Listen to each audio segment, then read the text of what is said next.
Cześć, Bartek Urban. Zapraszam do testu Porsche 911 Turbo S. I to Turbo S Cabriolet. I od razu dodam, że to będzie bardzo szybki test. Wszak auto jest bardzo szybkie. A po teście będzie coś ekstra. Coś dla fanów prawdziwych Porsche. Zapraszam.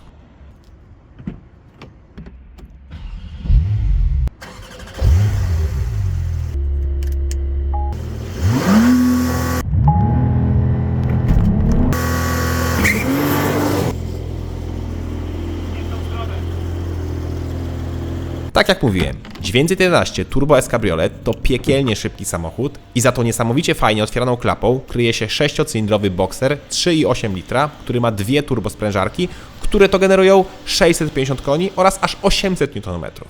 Katalogowy czas do pierwszej setki to 2,8 sekundy, a mój wynik to 2,6 sekundy.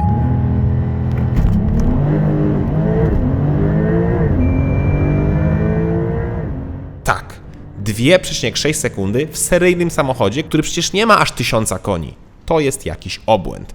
Co więcej, to nie jest tak, że raz mi się udało zrobić taki czas, tylko zrobiłem 8 pomiarów. Pierwsze 4 starty to było 2,8-2,9 sekundy, bo ciągle Porsche walczyło z trakcją i to mimo iż jest 4-napędowe, ale od 5 startu było już ciągle 2,6 sekundy. To jest jakiś obłęd, jak precyzyjny to jest wóz i jak szybki.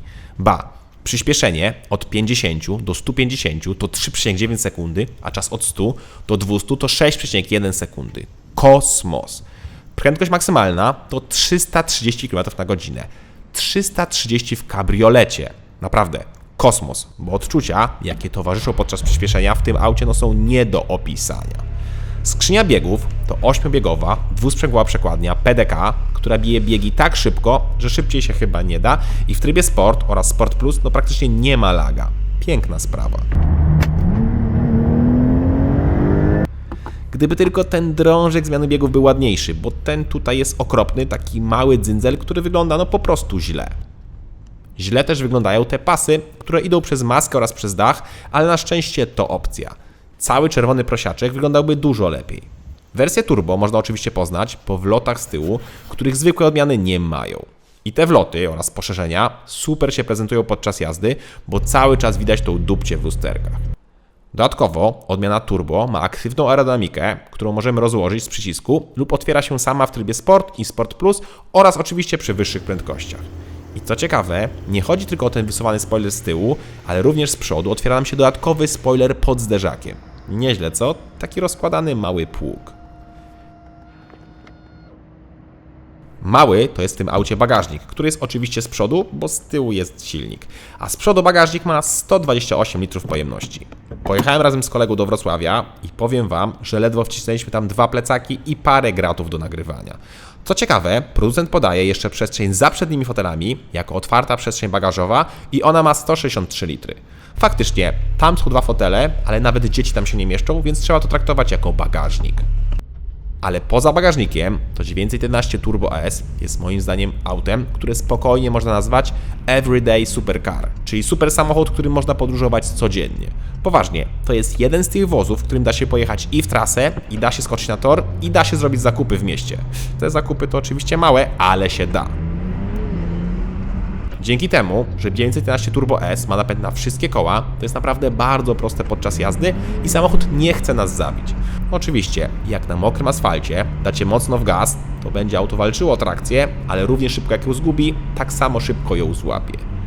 Tak samo pewnie domyślacie się, że jest dość twarde, zwłaszcza w ustawieniach sportowych, ale chyba nikt nie pomyślał, że 911 Turbo S będzie płynąć po wybojach jak jakiś Rolls-Royce.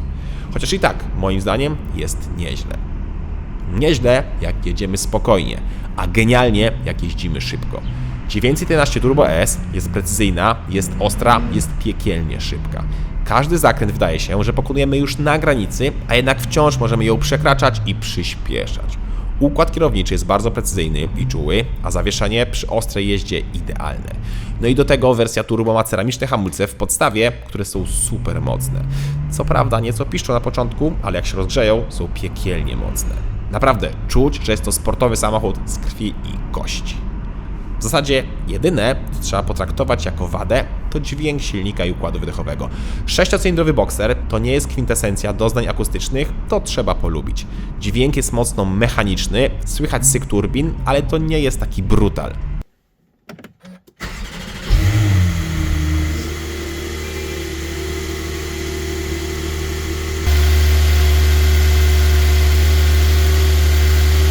Z drugiej strony to jest też zaleta, auto nie męczy, tylko mechanicznie brzmi.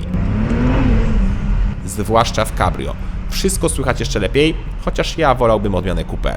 Po pierwsze, wersja coupé jest o 0,1 sekundy szybsza do setki, a po drugie, Polska to jednak nie jest odpowiedni klimat do kabrioletów. Mało jest dni, kiedy można jeździć bez dachu, bo znowu jak jest duży upał, taki po 30 stopni, to uwierzcie mi, lepiej dach zamknąć, bo spalicie sobie łysinę. A propos spalania. To auto, jak na 650 koni, naprawdę mało pali. W mieście, i to w takim zwiększonym ruchu, robiłem okolice 15 litrów, natomiast w trasie przy 120 zużywałem około 8, a przy 140 nie przekraczałem 10 litrów. Bak paliwa ma 67 litrów. To pora na cennik. W tym momencie w cenniku nie ma wersji Turbo czy Turbo S, bo 911 właśnie przechodzi małe odświeżenie, ale mam cennik jeszcze sprzed odświeżenia. Przed odświeżeniem 911 Turbo S Cabriolet kosztowało w podstawie 1 315 000 złotych, czyli wymagało 66 000 złotych dopłaty względem wersji coupé. Co więcej, mój egzemplarz miał parę dodatków, które teraz widzicie na ekranie, więc jego cena wzrosła do 1 434 000 złotych. Jak widzicie, w Porsche naprawdę płaci się za wszystko. I jest bardzo drogo i co więcej, wersja po lifcie będzie moim zdaniem jeszcze droższa. Wnioskuję to po cenach innych modeli, bo na przykład wersja podstawowa, czyli 911 Cabriolet, przed odświeżeniem kosztowała 680 000 złotych, a po lifcie cena to już 711 000 złotych, czyli 31 000 złotych drożej. Tak jak mówię, jest bardzo drogo, ale czuć za co się płaci. Czuć, że Porsche to Porsche. Chociaż moim zdaniem testowana 911 Turbo S Cabriolet nie wygląda jakby kosztowała 1 400 000 złotych. Ale patrząc po ulicach i po ilości tych aut jakie jeżdżą już na polskich drogach, to cena nie stanowi problemu. Tak jak mówiłem wcześniej, 911 Turbo S Cabriolet, jak i Coupé, to everyday supercar, czyli super samochód, który można spokojnie jeździć na co dzień. To jest niesamowity wóz. Ale prawdziwe, niesamowite wozy dopiero zobaczycie za chwilę. 911 Turbo S pojechałem do Wrocławia na imprezę, która się nazywa Luftgekühlt. Przy okazji, teraz widzicie spalanie z trasy, równe 10 litrów, a trasa klasycznie była rwana, bowiem autostrada Warszawa-Łódź to jest klasycznie jeden z najgorszych odcinków w Polsce. No ale po nieco ponad 3 godzinach udało mi się dotrzeć do Poznania, a potem trafiłem na dworzec świebocki, czyli na piękny, nieczynny już dworzec kolejowy.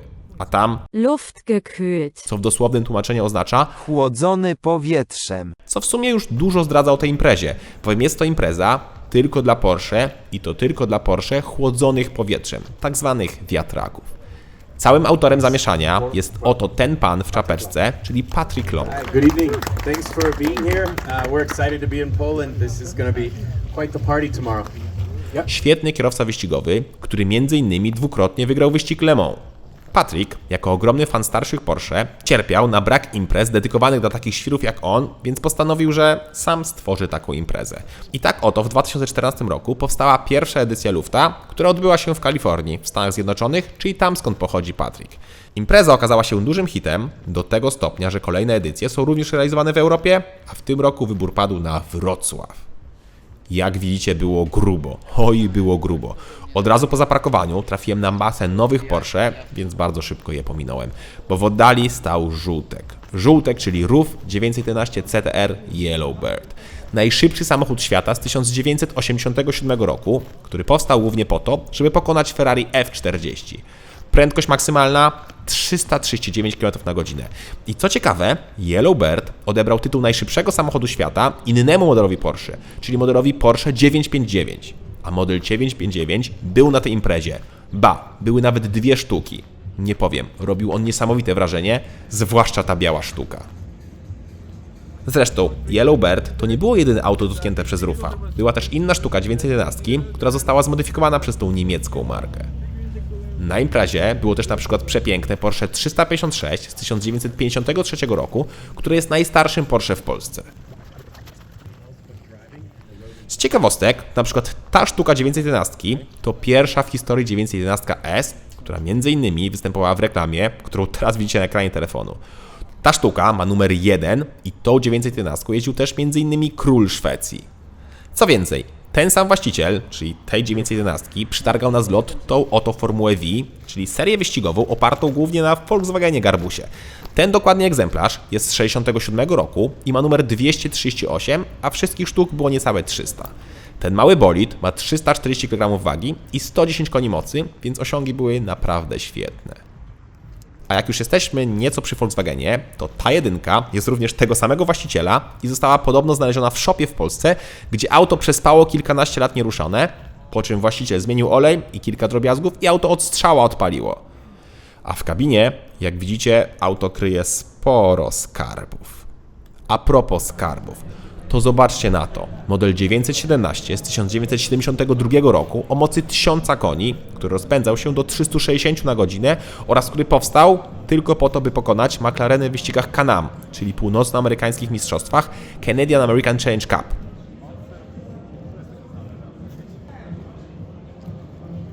Jak to wyglądało piekielnie od tyłu. Szok. Tuż obok stał też model 935, czyli nieco bardziej cywilizowany, bo miał chociażby dach i miał zaledwie 590 koni i rozpędzał się tylko do 340 na godzinę. Wariacji modelu 935 było naprawdę dużo, ale warto dodać, że 935 wygrała m.in. też Le Mans czy 24-godzinny wyścig z Nürburgringu. A jak jesteśmy przy ściganiu, to zmieńmy podłoże, bowiem była też 911 Safari z 1978 roku, która brała udział właśnie w rajdzie Safari. 911 zajęła wtedy drugie oraz czwarte miejsce, a my z sentymentem patrzymy na 6. miejsce i Sobiesława Zasadę oraz Błażeja Krupę.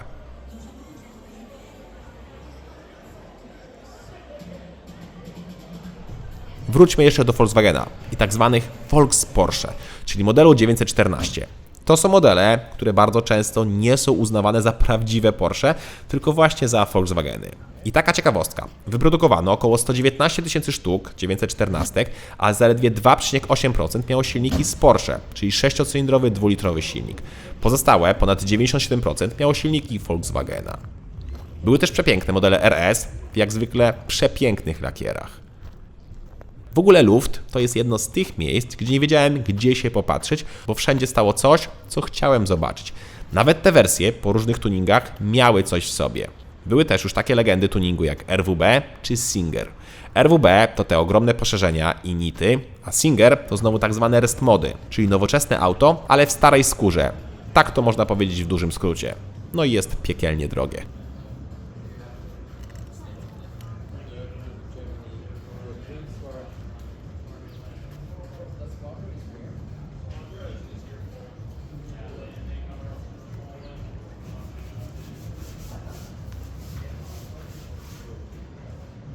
Ciekawym akcentem, czy tam happeningiem, czy jak to tam teraz się mówi, była stara turbina, którą można było wypolerować przy pomocy papieru ściernego.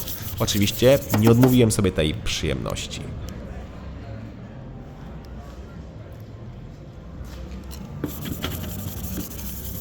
A z drugiej strony stało 356 Speedster w lakierze, które też wymagałoby odnowienia, ale bardzo dobrze, że nikt tego nie zrobił.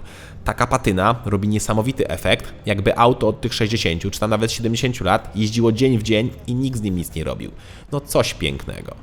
Zresztą, coś pięknego to były słowa, które chyba najczęściej powtarzałem na tej imprezie, bo każde auto było piękne i miało to coś. Ba, był nawet ambulans Porsche na Panamerze. No i właśnie, dochodzimy do nowych modeli Porsche, bo tych też było pełno. Bowiem tego dnia Wrocław był przystankiem parady Porsche. Nie powiem, miło też było popatrzeć na nowe, chociaż ja wolałbym wybrać coś z tych starszych modeli. I na koniec jeszcze kilka słów o samej imprezie, na której jeśli jesteście miłośnikiem lub właścicielem Porsche, no to tam musicie być. Świetna była atmosfera, gdzie każdy właściciel z wielką ochotą rozmawiał o swoich skarbach, a także świetna atmosfera była po zmroku, gdzie była po prostu wielka impreza z wielkim żarciem. No dobra, akurat ta kiełbaska była okropna, ale pozostałe żarcie było bardzo dobre. A na koniec imprezy, jak już wyjeżdżałem, spotkałem jeszcze jedno bardzo dobre auto, jakim jest Mercedes McLaren SLR. A w drodze powrotnej zostałem zablokowany, klasycznie, niezliczoną ilość razy przez wyprzedzające się tiry, które jak dobrze pamiętam, to chyba mają zakaz takich manewrów. No ale co zrobić? Przynajmniej dzięki nim mogłem się bardziej nacieszyć przyspieszeniem 911 Turbo S. A to, tak jak mówiłem, jest cudowne. Cześć!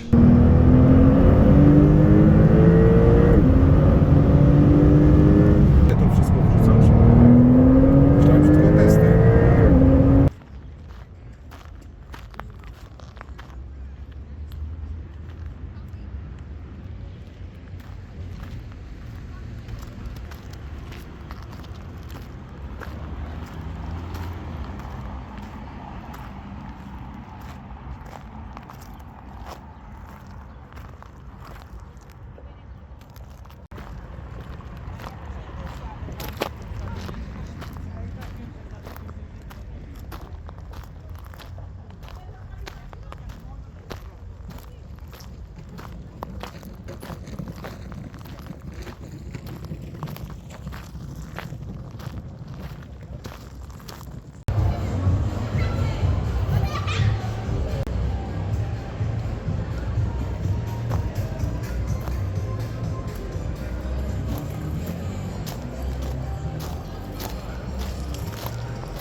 Cześć!